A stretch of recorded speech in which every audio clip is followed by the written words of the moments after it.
Hello everyone, it's Shane Kanto, your Wasteland Reviewer. Welcome to Lost in the Wasteland, my weekly interview show where I get a chance to learn a little bit more about somebody else's perspective on movies. And this week, I have my very good friend and fellow YouTuber, Joe. Joe, thank you so much for coming on. Thanks, Shane. So before we get into the questions, I always like to give my guests a chance to shamelessly plug anything. So is there anything you'd like to shamelessly plug for the wonderful audience listening? Oh, do I? So, I actually just started to post content again on my YouTube channel. For many years, I had a review series called the Cartoon.P, where I reviewed animated films. I believe I'm at a point where I'm ready to bring it back from the dead after a 3 to 5 year hiatus of, stuff happening, and I decided it's probably about time to give it a kickstart. So plan to see a review in the next coming month or so. But if you'd like to check that out, go over to my YouTube page, which is the handle Joey.T Cartoon.P, spelt exactly how you would imagined it being spelt. You can also find me on Instagram and TikTok under those similar usernames and handles. Also, my first ever appearance on a YouTube channel reviewing movies was Joey.T Cartoon.P, because I was on the Kung Fu Panda 3 review, because we wanted to go see that together back in, January 2016. Yeah, that's about right. When that came out. So go check out that video and check out the rest of Joe's channel, especially his Norm of the North review. Oh, God. Yes, I brought that up. You brought that up, didn't you? And it is now Joey.T Cartoon.P reanimated. Thank you. I will be expecting royalties for the usage of that, as I just came up with that. So all credit yours. You patent it. You can hold on to that. I'll more than welcome. I'll slip the check right underneath your door. Just like slowly push it across my desk. It's there. We won't even say anything. Just your. Every time someone says that, you just get that little check. There you go. Thanks, Joe. But to get to the actual questions here, I like to call these first two questions the watch list questions. So, Joe, what's a previous film that you have never seen that you're most excited to go and check out? You know, it's funny because I mentioned that I'm bringing back my review series, and one of the things I'm thinking about is what am I going to be talking about? And there's a lot of animated movies that I didn't really get a chance to see in the year 2022.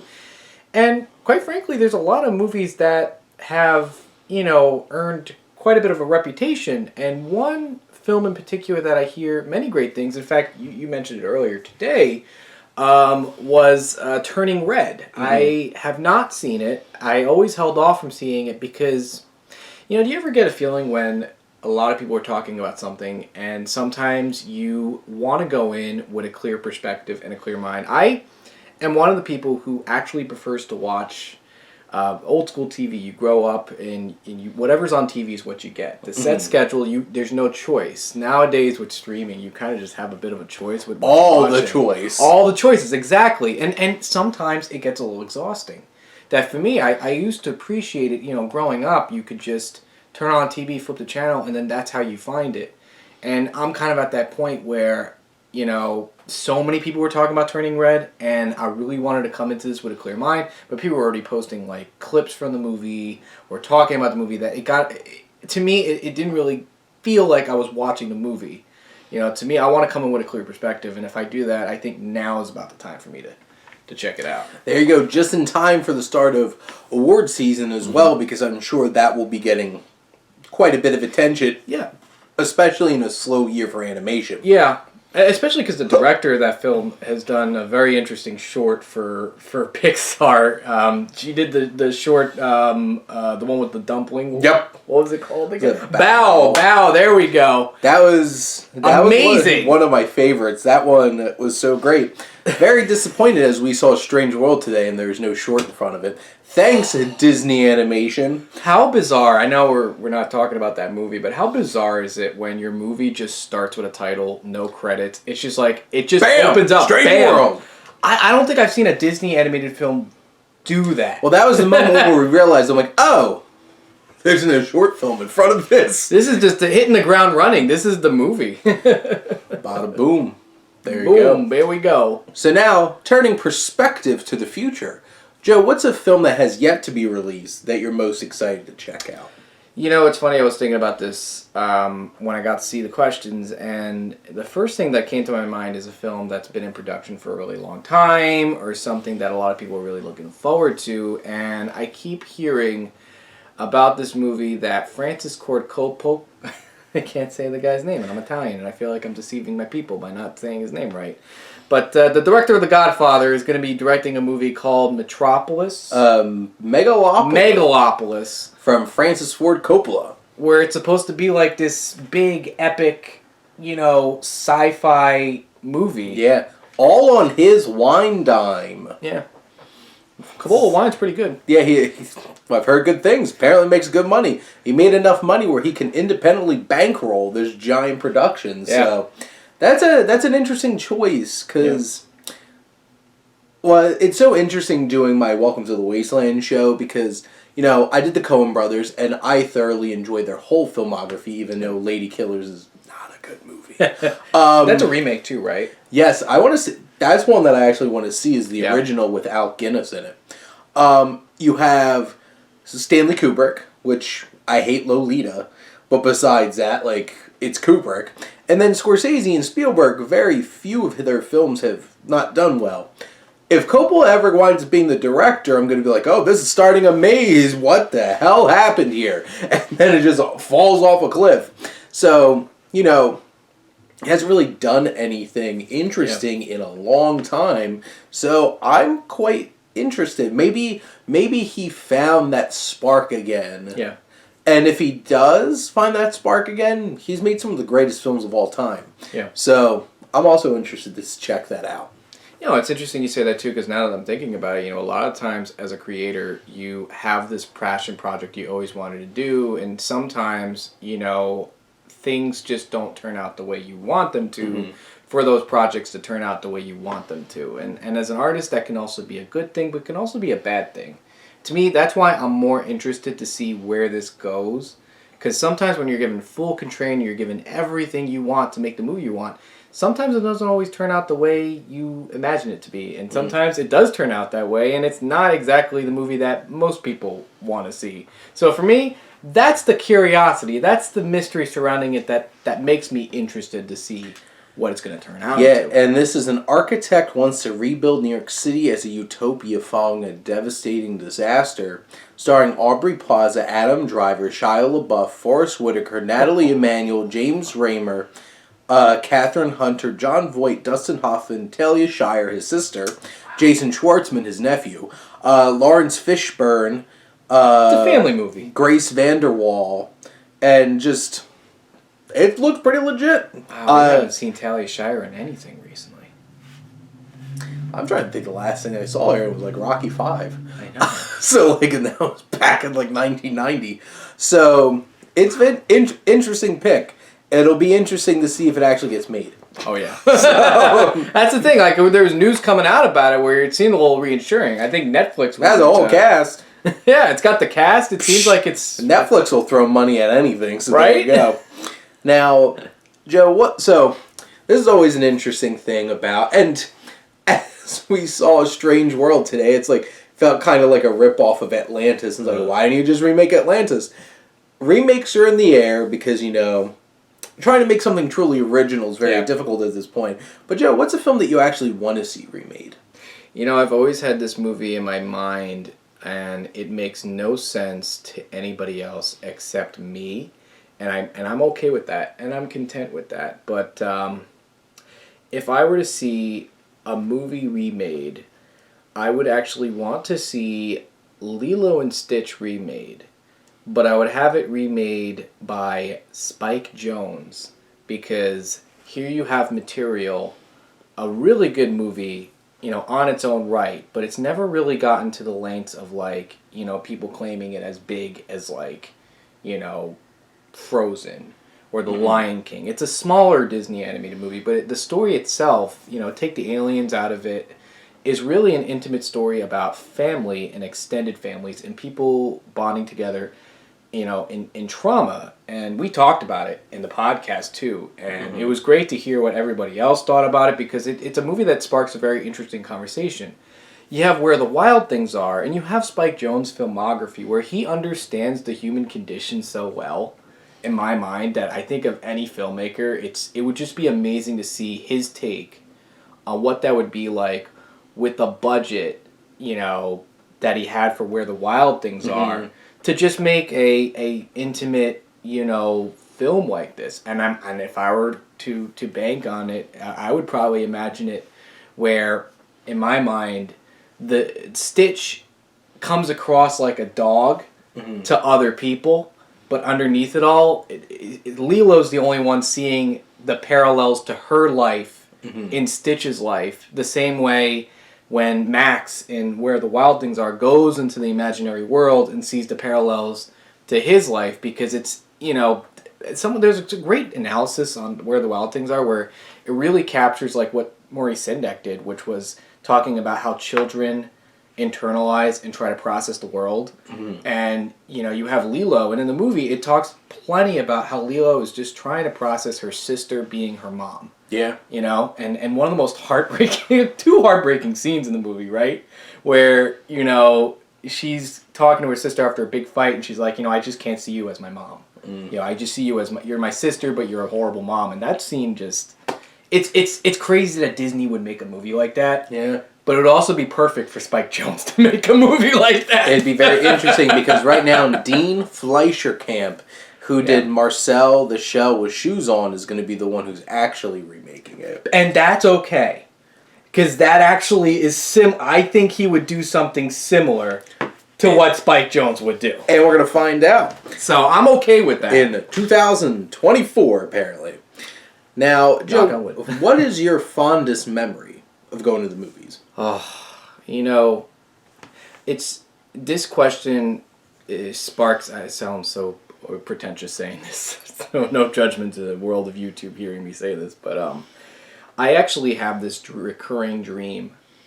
There's two recurring dreams I have. One where I'm repeating a math class in college and I'm always failing it. Okay, that's more of a nightmare. Anyways, but the second recurring dream I have is I always go to the same movie theater, and I'm always watching a different movie, and I'm always seeing posters. And it's weird because it's always the same theater. It's an AMC theater. You could tell by like in the dream, it's got like the red carpet and the posters. I'm getting to the answer to the question too. But that's just the way the dream always pans out. And to me, it always kind of reminds me what I love about going to the movies, which is you're going into like a church in a sense. Like, isn't that what Christopher says in The Sopranos, where he like describes going to the church as like a spiritual awakening? That's really what it feels like for me, because you're going into like an empty room where it's dark and there's the screen like right in front of you. And for me, the most cinematic experience, fondest cinematic experience for me, that really captured that was in like the most unknowing of places. It was actually watching my first movie, which was Casper. Casper the Friendly Ghost. Yep. And I watched it again recently. The CG is pretty ahead of its time. I remember really liking Casper, especially when one of those Dan Aykroyd shows up in one of the Ghostbusters. And he's like, "Hey, who do you call?" Someone else. Someone else. Apparently they're that bad at ghosts. It's crazy too, because like I was watching a analysis on the animation in the movie, and they talked about how the fact that they were able to develop a technology to do transparent characters, but also retaining shape in 1994. Like, quite impressive. That's probably why as a kid it kind of like blew my mind. It was like because I literally haven't seen anything like that. Yeah, because 1995. Bill Pullman, Christina Ricci, Kathy Moriarty, Eric Idle, and all the crazy cameos that pop up in that one point of the movie. Oh my God! You got like the guy who played from Atlantis, doing the guy from Saturday Night Live, doing the character he plays on Saturday Night Live, the preacher with the deep Brooklyn accent? Oh, I'm trying to see. Oh, Brad Garrett was Fatso. Yep. Brad Garrett's great. But yeah, it's I have not watched. I haven't watched this in so long I though. know. But really, it's like when I think of like the fondest, and I think Oh yeah, of, like, Father Guido Sarducci. There we go. Yeah. Fred Rogers. Yep. Hey, I remember I had Casper's Spirited Beginning on I did too. VHS. I watched that a lot when I was a kid. Oh, You know who produced that? who? Haim Saban, the guy who created Power Rangers for the U.S. There you go. Yeah. Go Power Rangers. When will we get another one? Saban Films.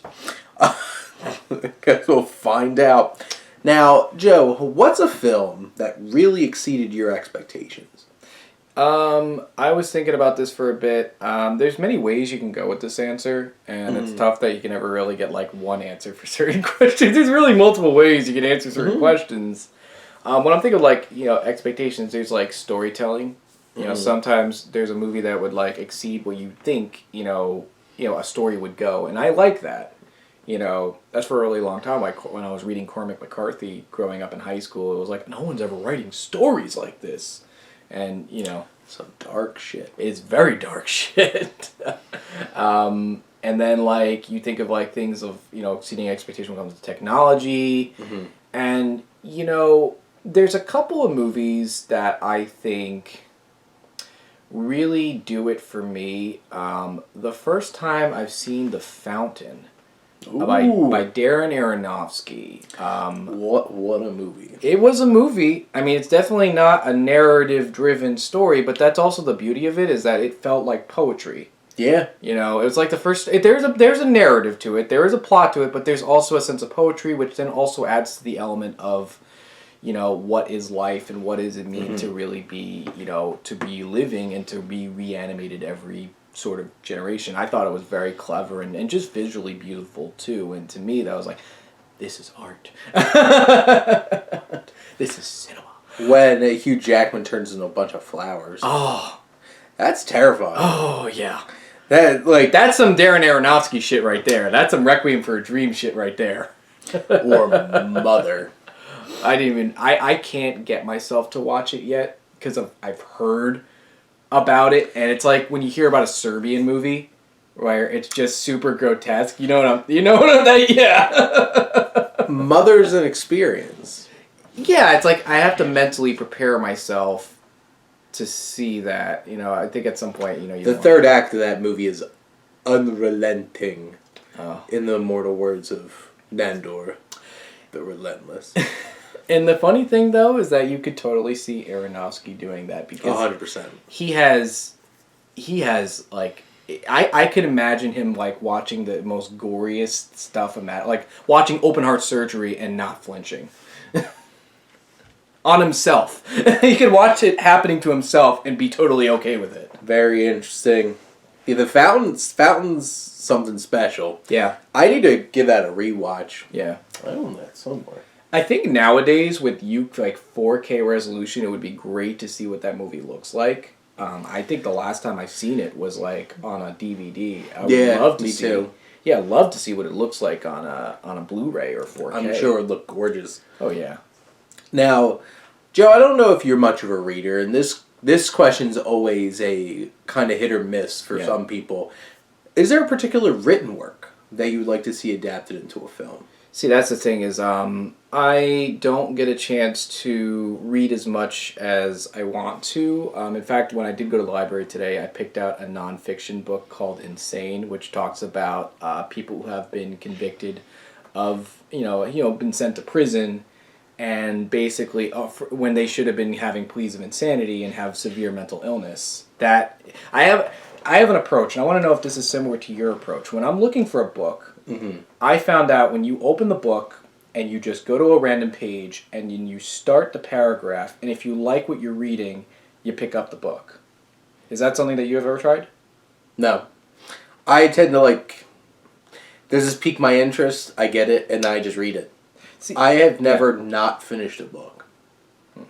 I can't get like that because for me, if I don't like it, I won't go back to it. But if I really love it, I'm the type of guy that will finish it, all the way through. And I'm like that when I'm watching movies nowadays too. Like if I'm not interested and I'm on my phone more than I'm on, into the movie, then it's not piquing my interest. Yeah. There were moments in Strange World where I was just chatting with you because there were so many moments in that movie that were so... I mean, it had a lot of good things going for it, but at the same time, there's just moments where it's been done so many times over and over again and it feels hackneyed. Felt familiar. Way too familiar. Comic books count.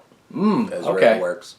Then in that case, read plenty of those. I've always wanted to see. There's 2 comic books. Actually, I was literally talking about this. I'm gonna quickly find it on my phone. It won't take too long. But there's an art. You're familiar with Ghost World, right? Yes. So Daniel Clowes writes a lot of graphic novels that are mostly focused on like real life scenarios. They feel more like regular. Realistic fiction type of stories, basic slice of life stuff with a little bit more cynicism to it. He had this one super surreal story called Like a Velvet, I think it's called Like a Velvet Glove. Here we go. Like a velvet glove cast in iron. Like a glove. And I read this book when I was in high school, and it's basically horror. It's just like a David Lynch story, like, Igmar Bergen type stuff here. Like, it's very surreal, it's very mind-bending, and now with the way, I feel like with Netflix supporting more independent animation, we can probably see something along those lines. Probably have like Ari Aster produce it by A24 because it's that kind of story. And then it winds up on Apple TV Plus. Exactly. This was basically Daniel Clowes making an A24 movie. I think this would be really interesting. You just grabbed the attention of a lot of people on the internet. You know what? So there you go. I'm curious to see because I had the Wikipedia page opened up. I wonder if there is any thoughts on having it be in. So Like a Velvet Glove is one of the very few graphic novels to have inspired an official soundtrack album. See, if it's that influential, it would be interesting to see what it would be like as a movie. It'd be very interesting. Yeah. I'll have to check that one out. Oh, it's surreal. There you go. Now, for one of our favorite things to talk about when it comes to movies is trailers. And we were just talking about how poor of a job Disney did with Strange World at actually selling that film. But, Joe, what is your favorite movie trailer? This is going to sound horrible, but one of my favorite movie trailers, I'm not even going to tell you what the movie is. I'm going to describe it for you. So, basically, you hear the song Into the Halls of the Mountain King, and then you see some shots. There's, I think, some like thunder coming on, and it looks like Christmas, so it's like both Christmas time, but then it's also hearing Into the Halls of the Mountain King, and then you see a big green hand come out in front, and then the music's getting faster and faster and faster until you eventually see Jim Carrey's The Grinch. And then the music cuts, and then the kid goes, "You're," and then he goes, "The Grinch!" And then it just goes, dun dun dun dun, and you see the big grin. That scared the living shit out of me. But it also made me interested. I was I think I had to have been 7 or 8 when I saw that trailer. And that's all I could think about. Oh, man. I remember getting that green VHS when that came out. Yes. Because that came out right around my birthday, that VHS. Yep. Oh. Yep. Good times. Holiday Hobie Waddy. And I was just watching an interview of him doing, like, people thought that it's like CGI or make up that smile and everything. No, that's his face. The man has no nerve endings. He has no, he's a rubber man. He is literally he's Plastic Man in real life. If there ever was a Plastic Man. Casting. Perfect. There you go. Now, getting into a little bit of music. So, Joe, what's your favorite use of a song in a movie? I'm laughing because it's not what people think, but at the same time, it's kind of what people think about it. Lose Yourself by Eminem is the perfect song for a movie because it perfectly sums up what the movie is, what you're getting. Mom spaghetti. I love that that's what we come back to over and over and over again, but when you really think about it... I always thought that was like people mishearing a lyric. Right, nope. But no, it's literal literal lyrics from the song. When he came out the Oscars a couple years ago and performed that, I'm just like, what? And you could definitely tell who was about and who wasn't in the audience. Yeah. But that's an Oscar-winning song. It is, because it really captures what the movie's about. But I think what's even better about it is that it also gets a glimpse in what comes after the movie, where it talks about, he is successful, he has made it, but he's also still... the person he is striving to be better than that. That's what I always love about Eminem's music, is that instead of like focusing on like you shoot 'em up and get them hoes, and it's when it comes to most rap music, there's always a sense of anxiety and pressure and stress, and I remember listening to the Eminem show, but also my dad listening to it more than I would listen to it, because it really captures that sort of modern day angst most people are going through, and the song captures that too. The movie captures that as well too. It's a good movie. Ron Howard directed it, right? Or I don't know. I've never seen 8 Mile. Wow. And you've seen 657 movies this year. Yeah. But I've never seen 8 Mile.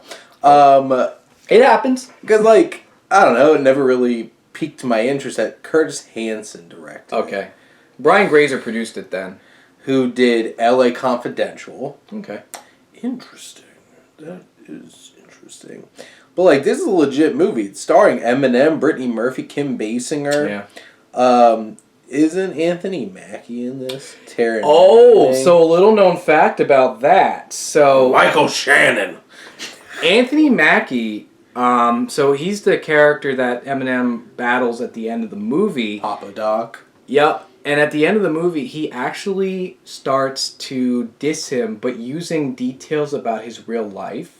Where he mentions that he's not really from the hood, and that he grew up and went to private school, and his name is Clarence. These are all things that are apparently about Anthony Mackie. Oh my! So, it's interesting. Eminem went for it. He takes his shit very seriously. There you go. Now, Joe, talking about songs in a film, how about a score, a soundtrack? If you had to pick any score to just throw on and listen to, what's that score going to be? Sometimes I do this when it comes to... when we're talking about score, we're talking about, orchestra. We're not talking composed music, not Casino or Scorsese movies where it's just a collection of rock songs, right? Now, not music supervised and collected by Robbie Robertson from the band. Specifically a score composed for a film. Man, the last time a movie made me just love its soundtrack, where I would actually listen to its soundtrack, was in fact Joker. I think I would probably give it more time. And maybe say the Batman would be on that list too, because I think... Doom. I literally told you earlier too. Yep. That how great it was. It's just so brilliant to have, a variation of the Imperial March from Star Wars be Batman's theme.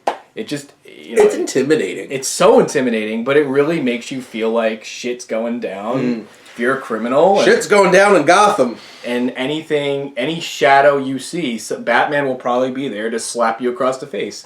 And call you... Batman. No. He's vengeance. But listen, as far as a soundtrack that I really enjoy score-wise, I think Joker's up there.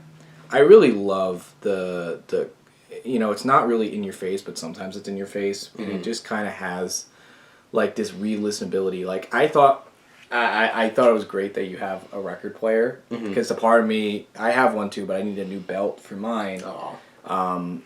I would love to listen to a Joker soundtrack on vinyl and just have that playing while I'm like maybe morose or something, just needing to feel feelings. You're just like, and maybe just like start dancing and you know. I'm just like standing in my living room listening to the Batman vinyl and just like putting on like my bats, just standing there brooding, looking at my front door. And don't even say anything. People are like, "Are you gonna come down, Shane?" And the songs are still playing. You're still stuck there. And I'm just like looking down from the top of my steps in the shadows. Can you imagine if The Undertaker replaced his opening theme with that song, with that march? It's intimidating. The Undertaker theme song is also quite intimidating. It is intimidating. It's iconic. The gong. Nothing gets a wrestling fan more hyped than a gong and shattering glass. Mm-hmm. It's just like, Stone Cold Steve Austin. It's just like, psh, what? Stone Cold. Drink the beer. What? Drink the beer. What? So, I used to listen to a lot of wrestling themes too. We gotta get back to that at some point. Rhea Ripley has New Year's Day, Ash Costello doing her theme song. Yeah. There's some really cool stuff they do with some of the themes, and like it's crazy. Some of the AEW wrestlers, like one of them, Orange Cassidy, comes out to Jane by Jefferson Starship. I'm like, what? That's trippy. Yeah. That's super trippy. But hey, music can make a big difference, whether it's in the movies or hyping up people for wrestling, all kinds of stuff. Closers for baseball coming out to their music. Just like Trumpet became one of the MVPs of Major League Baseball this season because of Edwin Diaz. It's funny too because like now I'm really thinking about two scenes. Two of my favorite scenes in an X-Men movie are the Quicksilver scenes, and what make those scenes so good is the songs they're playing. I could have time in a bottle. Shot and then, like 600 frames per second. And sweet dreams are made of these. Oh my God, those scenes are great. And then they just doesn't live up to.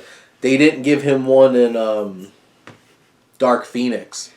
They nerfed him. They got rid of him after the first third of the movie. They're like, shit, he's too powerful. And not only that, I think they realized how expensive that scene was. Because apparently, from what I was reading, that scene, that Sweet Dreams scene, was a fourth of the budget. It took them a month to shoot it. And they had to blow up the building, and they had to use a high-definition camera that used 600 frames per second to capture that slow-motion effect where they could, like, self-impose him running in there. Yeah. It's crazy. Crazy. Crazy. Insanity. Some things studios just need to stop doing. Some things Hollywood needs to stop doing. And Joe, my last question for you is, what should movies stop doing? Oh. One thing I've noticed, and I want to actually answer, do you hate having to answer a question with a question? I'm just going to ask you right now. You know what really grinds my gears? What grinds your gears? No, fine, just... My question to you is, do you hate it when someone's telling you how smart they are? You mean like Tenet? Yeah. Yeah, I hate it. So, that kind of answers my question. I hate when a movie gets so indulgent and stuck up its own ass where it thinks it's being smart, and it doesn't let the movie... And we kind of talked about that, too, on like one of your podcasts when it comes to like if movies should have a message. And how to tell it. You should go check out the episode of Wasteland Talks where Joe came on and talked about does a great movie have to have a message? You see, that's how I get you that promotion there, right? Shameless plugs. Plugs. We professional. Yep. And so, go check out that episode. It's one of my earliest Wasteland Talks, which I'm almost up to 50. I've almost been doing this for a year. Crazy. But it's... like in Tenet, where the protagonist is trying to understand what's going on, and the woman's just like, don't think about it, just feel it. I'm like, Is it just as good as them telling you love is going to get you through space in Interstellar? Hey, you stop right there. I shut my whole mouth. You can kiss my ass, Christopher Nolan. Stop telling me how to live my life. It's like, Tenet had a lot of interesting things going for it, but that was not one of them. Mm-hmm. That really bothered me. And honestly, this is going to sound crazy, but it soured me on him a little bit. It's gotten to the point where it's like, Nolan used to be my solid number 2 favorite director behind the Coen brothers. He's definitely dropped. Think Oppenheimer's going to restart your faith there? We'll have to see, because Kubrick bumped up Scorsese, honestly. After I watched his whole filmography, I found a new appreciation for my paisan. Catholic guilt everywhere. Once you get to Kurosawa, I think you'll appreciate Scorsese more too. Well, and Joe can see all of my Wes Anderson posters that are right up in front of us. They are adorable, I just gotta say. And it's just like, I don't know, it just bothers me. Yeah.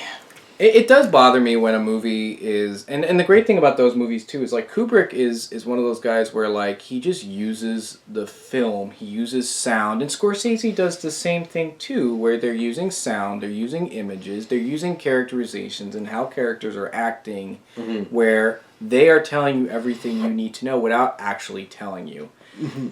And it bothered me when watching this, this movie Strange World... It's very blunt. It's blunt, but like, you can argue, well, it's a kid's movie. Kids need to be told what to... No, that's not always true. I'm pretty sure a child could figure out what they're getting at without it spelling it out for you. They don't always spell things out for you. You use the images, and Disney is known to do that. Disney has made some great animated films since, 2012, 2013 was the start of like its new revitalization with Frozen. Of Disney animation. Right. Specifically, not Pixar, Disney animation. Yeah. You had Wreck-It Ralph, you had Zootopia, and Moana in the same year in 2016. That was a big year. And not only that, too, that's another movie like Encanto where they don't tell you everything. Like, Encanto's a great story when it comes to family dilemma and generational trauma. And we don't talk about Bruno. We don't talk about it. And that's the beauty, is that they barely ever it just bothers me when a movie is just telling you what they're trying to do and saying it in a way where it's supposed to be... It almost feels like they gaslight, in a sense, where it's like, okay, you don't get it, so we're just going to tell you anyways because you don't get it. And to me, that's kind of insulting, and you lose me. I think movies need to stop doing that, but I think at the end of the day, it's also the filmmakers that need to like take credit and maybe... Well, obviously, it's the filmmakers who are making the movies who need to stop. They need to respect their audience more. Right. And listen, if it's a budget thing, like maybe if they came out and say, listen, if we could have done it better, we could have done it better. And some filmmakers do that. Like, Schumacher was well known for, like, apologizing for Batman and Robin. Stallone apologized for Rocky V because he knew that wasn't what fans were expecting. Some filmmakers own up to, like, what they do, knowing that, we made what we made. It is what it is, but at the same time, we hear you. Yeah. Whereas you have some guys who are like, no, we did it, and I'm sorry you feel that way, so shut the fuck up and watch our movie. Shut your mouth and give me your money. That's what Christopher Nolan basically said after Tenet. He's like, the people get it, you don't, so suck on that. Sorry, Shane. He's literally going to come up to you and be like, oh, you didn't like Tenet? How much did you spend for that ticket? Here, I'll give it back to you. Sorry. Here's the thing, like, I didn't even dislike Tenet. It made me dislike Nolan, which is a shame because I love his work and I love most of his films a lot. And it's just like, that just soured it. Yeah. And that you could have cut that line out. And they threw that in all the trailers, too. They told you from the beginning, like, you're not going to get this because you're dumb. So, just go along for the ride. Don't think about it. It's just like, no, I get what you're doing. Smart ass. So it's basically, in some ways, it's Nolan telling you that... It's Nolan directly making fun of his audience, or maybe out of anger, talking down to his audience, which that really bothers me. But yeah, at that point, and I was saying it earlier too. When a filmmaker's coming in with anger or coming in with vitriol against something, you can see it, and sometimes it's not always pleasurable. I think Spike Lee is the exception to that cause, where he has so much anger. But he can make a very well-made... He can make a good movie out of that. But it's a 50-50 draw, you know? There's a lot of... It's coming at you. It does. Now, Joe, how I always love to end my show is allowing my guests to ask me a question. So, Joe, what would you like to ask the Wasteland Reviewer?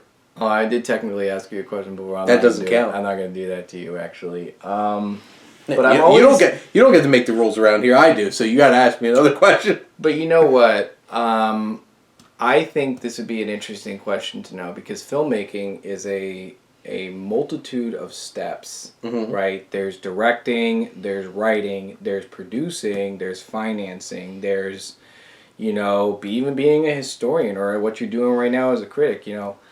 When it comes to, if you ever wanted to take a role in the filmmaking industry, what would that role be? When it comes to, the making of a movie, would you want to direct a movie? Would you want to write a movie? Would you want to produce a movie? It's funny because I've done writing, but I don't think writing's my strong suit. I feel like I struggle with dialogue, and I'll admit that. Like, I have a lot of great ideas. Yeah. Like, I could be Guillermo del Toro, who just like, I have this idea, I have this idea, I have that idea. And it's like story credits all over the place. It's like the episode of Always Sunny where he's like, he can't write the actual story for the movie they want to do, so they have someone else write it. It's like, I can't do it. So, like, I have all these ideas. I think from my life experience and my own education, I think producing would make the most sense for me, and, like, doing the financing and stuff like that. Because, like, I have a master's in accounting. So, like, money. But I feel like the thing that I would love most would be a director. Yeah. Like, I feel like, which was crazy because I was watching The Fabelmans, and there's a whole sense in this film of cinematic eye. And what Sammy Fabelman has, a.k.a. Steven Spielberg, he sees trauma happening in his own life, but he sees it through how could he shoot it. And, like, that, I'm sitting there thinking, like, I feel like I see the world in that way a lot. And that really spoke to me, and like I feel like that would be something what I think would be the most fun would be an actor. Yeah. Like get in front of the camera. Yeah. And try my chops out, but like I think the most fulfilling and what would really go to my strengths, what I find really interesting is actually directing a film. Yeah. And, like, pulling it all together. And you kind of take on all those roles, too, because you direct the actors and you tell the actors how to act. You have to know the financing. You have give to them the motivation. The motivation and even the financial part of it, too. You have to work with I need this shot. I need it done by this time. Cut me some slack or else, I don't know, this is what you're getting. And I could see you kind of like walking those waters. It'd be kind of interesting, yeah. I do a lot of directing of a whole lot of stuff. I am a director. There's a line. There's a line in Always Sunny where he's reading an interview and he's telling him, so it says here that you are pretty much in control of every aspect of your life as a qualification in your resume. I'm pretty much in charge of every aspect of my life. I can put that on my resume. That's the header. That's the CV. Joe knows from being my friend how I take charge a lot in terms of like orchestrating and planning a lot of things. And I put on a lot of things, which I actually have to talk to you about holiday movie marathon. Yes. Which I do all kinds of stuff. I orchestrate things, I get things together. It's what I do! If we don't watch The Grinch, I walk. Well, then you gotta vote for it, Joe. I'll vote for it 5 times. I'll even vote for the trailer to get people to know, like, this is what we're watching. So, The Grinch! And we have to figure out which Grinch. So, obviously, you want to watch the one... You know which one I'm talking about. Yeah, I know it. I know what you're talking about. You know what I'm talking about over here. So, but there you go. And this is another fun episode of Lost in the Wasteland. And please, go show Joey.T, Cartoon.P some love. And maybe I'll pop up on that again someday. I would love it, man. I would love it. Maybe we'll have to do a Strange World video at some point when we're ready. A lot to process. Or even Pinocchio, which, based off of what I'm hearing, is probably going to win Best Animated Feature this year. That's exciting. It's like a 90s... Terrence Toro was trying... I remember... It had to have been 2008, 2010 when I saw concept art for that. Like, this movie was supposed to be made many years ago. He's been wanting to make Hellboy 3 for how long? In the Mountain of Madness for how long? That's just his thing. He has ideas. He just says it, and now he's at a point in his career where people know him. He's won an Academy Award. It's about goddamn time. Well, actually, the truth is, Netflix found him, and they're just like, "Oh, Mr. Del Toro." They didn't just find him; they just appreciated him. Yeah, and they're just like, "Hey, money!" His Cabinet of Curiosities, now Pinocchio. You're gonna watch it. Hellboy 3 and the Mountain of Madness are both gonna get greenlit on Netflix. On another side note, don't you love how the fact in interviews when Toro talks about his life, he talks about loving kaiju movies. He's like, this is super dorky. He's the guy you find... Rim 3. Boom. That too. Yeah. He's the kind of guy you find in a comic book store, and I'm so for it. But, Joe, thank you so much for coming on. Don't mention it, brother. Thank all of you out there for always tuning in and supporting your Wasteland Reviewer. Take care, guys.